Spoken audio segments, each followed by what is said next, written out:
Hey, what is up guys? It's Stan here, back with another video. In this one, we're gonna be taking a look at the little upgrade in lighting for my studio. This right here, this is the Aputure Amaran 100x. We're gonna be unboxing it, taking a look at it, and comparing it with the 100x that I've got right over there already set up. So we'll take a look at the difference and just talk about what you get if you purchase something like this.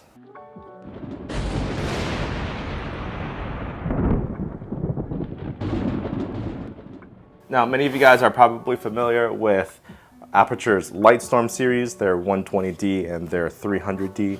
This is a little bit different because this is their more budget-friendly series. This is the Amaran series. Again, this is the 200X and the 100X. The 200 and 100 signifies kind of how bright it's supposed to be. On paper, I want to say the 100D is going to be similar to the Lightstorm 120D, and the 200D is going to be similar to the 300D for Lightstorm. This, however, is the X series, so this is going to be a bi-colored light, and bicolor means you can change it from, I think it's like 2700 all the way to 6500 Kelvin. So you're gonna get that either yellow to very bluish light, and you can change it on the fly. Now you can see here there's actually only a handful of things that come out of the box.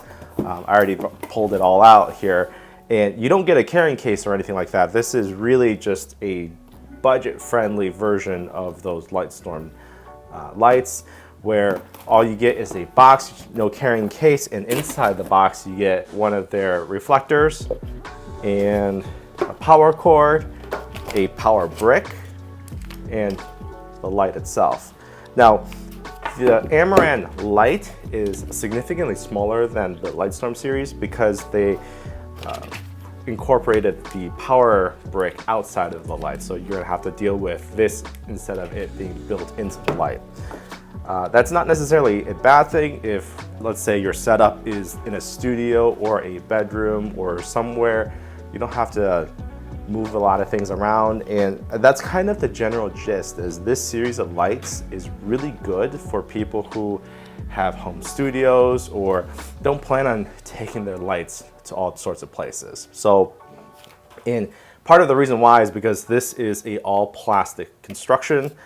They've got metal in a couple of key areas, like the socket here on the bottom, and some of the joints and the screws, but the rest is basically hard plastic. And you know, it's not necessarily, again, a bad thing if you're planning on just setting it up and having it sit there. If you are planning on traveling a lot, this plastic might be a long-term issue, you know, longevity and durability. So what I'll do is get this all installed on a light stand and put a softbox on it, and we'll take a look at how this thing performs. Now, let's talk about this power brick while I'm setting this thing up. So it says that it's good for a DC output up to 250 watts. This is actually a little bit different than the 100X version. This is significantly larger, being that 250 watts. I want to say the 100X comes with like a 130 watt power supply. Also, it's a kind of nice feature where the power cable has a little lock inside of it. You can pull it, and then it makes sure that the power cable will not come undone if you were to hang this up somewhere. And you have a little wire where you can actually hang it on your stand, preferably a little bit lower center of gravity, somewhere safer. But if you want to do that, or you need to do that to be able to reach your light, that's nice, you could do that. Also, the cable is good for, I think, 3 meters long. So 3 meters is what, 3 meters, 9 feet. For most home studios or smaller locations, this is probably plenty. However, if you have a very tall light stand, you might run into some issues there. Now, you also have a little lock on the XLR power connector. Just plug it in and it's ready to go. So let me go plug this in. Now, this being the X version, you're gonna have two little knobs. If you have the Daylight D version, then you're only gonna have the intensity. With the X, you get the color temperature knob. Now, you do have a LCD display on the back, and you can change the temperature of the light all the way, like I said, up to 65K, down to 27K. You can also push in the buttons for step changes, and it works with intensity as well. And that is way too bright for my camera to pick up, but sorry about that. But it increases in 20% steps. On the right side here, you've got a little Bluetooth reset button, and you can hold that down and you reset the Bluetooth to be able to pair with your phone for the Sidus link or Sidus link, and that allows your phone to Bluetooth control multiple lights in the Aputure family ecosystem, so that's really nice. Now I've got the light turned up to maximum brightness here, and I've actually had a moment to let it heat up. You can hear the fan on this unit. There was a lot of concerns or a lot of complaints about early versions of this light, but it seems like Aputure went back and updated the firmware and maybe even updated the fan in here.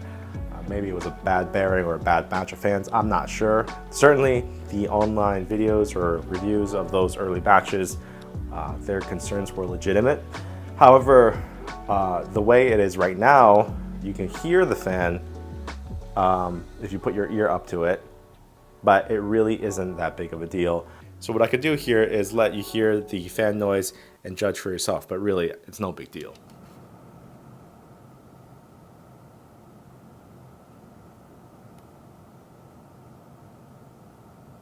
I think the best way to describe the noise is that it sounds like a computer fan spinning at maybe like 500-600 RPM. You can hear it. You can feel the heat coming from it, especially this being the 200 watt version. You definitely feel quite a bit of heat coming from it, but it's not distracting. And I think if I'm even standing this close away from the light, you're probably not hearing much of the fan. So it's really not that bad. Certainly the 100D is a lot quieter. You could barely even notice that the fan is spinning on the 100D. On the 200D, or sorry, 100X. On the 200X here, you can hear the fan standing several feet away. You certainly can hear it, but it's not distracting really. A quick way to tell if you've got a daylight version or a bicolor version is actually to take a look at the LED. You can see the yellow LEDs along with the white LEDs embedded in there. So as you turn the temperature, you're going to have more of the white or more of the yellow light up. And because of that, the daylight version of the light is going to have a little bit more output than this version because you've got kind of a mix of the two. The bicolors are generally going to be a little bit dimmer, but again, with a 200 watt light, it's not an issue, especially in most indoor scenarios. All right, as you can see here, I've got the Aputure Lantern softbox installed.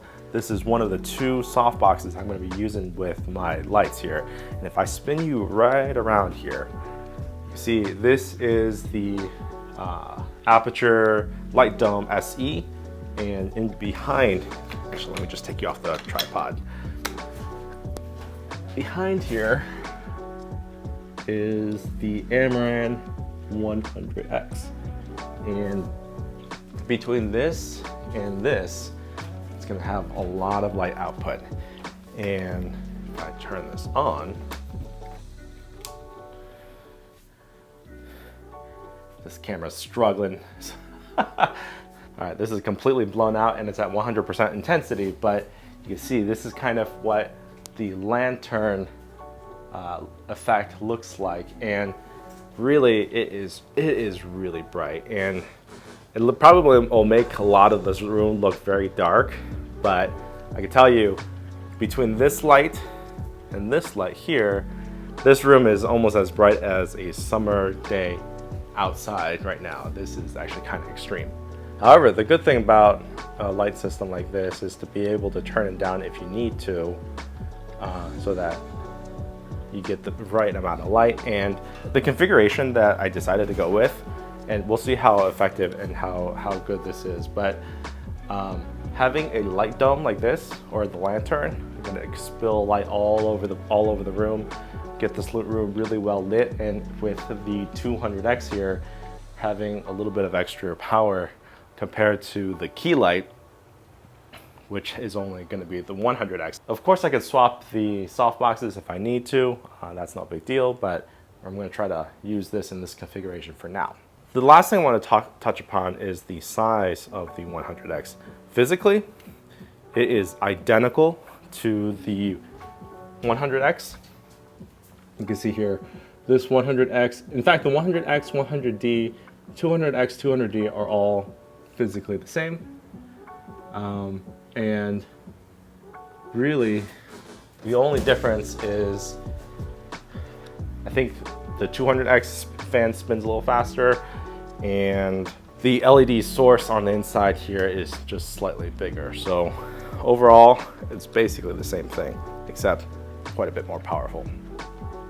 Now, I know I didn't go through all the detailed specs and do all the different testings in the different modes or whatnot.